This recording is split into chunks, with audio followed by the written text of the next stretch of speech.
வாலாஜாபாத் பக்கத்துல அவலூர் ஏரி இருக்கு. அது பாலாற்றை விட உயரமா இருக்கு. அதனால என்ன ஆகுதுன்னா ஆத்து தண்ணி ஏரிக்கு போக முடியாம போயிடுது.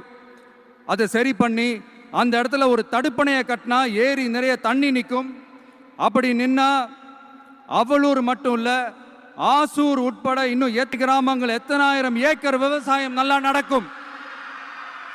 இதுக்கு இன்னும் எத்தனை வருஷம் மக்கள் கோரிக்கை கொடுக்கணும், மக்கள் போராடணும். இந்த பிரச்சனையெல்லாம் இருக்கிற அதே காஞ்சிபுரம் மாவட்டத்தில் தான் பரந்தூர் ஏர்போர்ட் கட்டுற பிரச்சனையும் இருக்குது. அந்த பிரச்சனையில கண்டிப்பா நாங்க விவசாயிகள் பக்கம் தான் நிற்போம். அதுல எந்த மாற்று கருத்துமே கிடையாது. இந்த கவர்மெண்ட் பரந்தூர் விவகாரத்தில் எங்களுக்கோ இல்ல விவசாயிகளுக்கோ எந்த விதமான காரணங்கள் சொல்லி எஸ்கேப் ஆகவே முடியாது.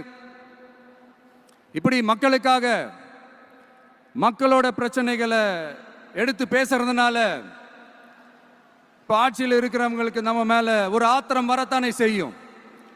அதனால தான் நீங்க பாத்தீங்கன்னா சட்டசபையில் ஆரம்பிச்சு ஒரு சாதாரண நிகழ்ச்சி வரைக்கும் எல்லா மேடையிலையும் மேடைக்கு மேடை டிவிக்கே தான். டிவிக்கே அவதூறு, அவதூறு டிவிக்கே, டிவிக்கே அவதூறு, அவதூறு டிவிக்கே. இதுக்கெல்லாம் கண்டிப்பா நாங்க பதில் சொல்லுவோம், சொல்லாமலாம் இருக்க மாட்டோம். இப்ப கூட கரூரை பத்தி பேசுவேன்னு எதிர்பார்த்திருப்பாங்க. அதை நான் கொஞ்சம் அப்புறமா பேசுறேன்.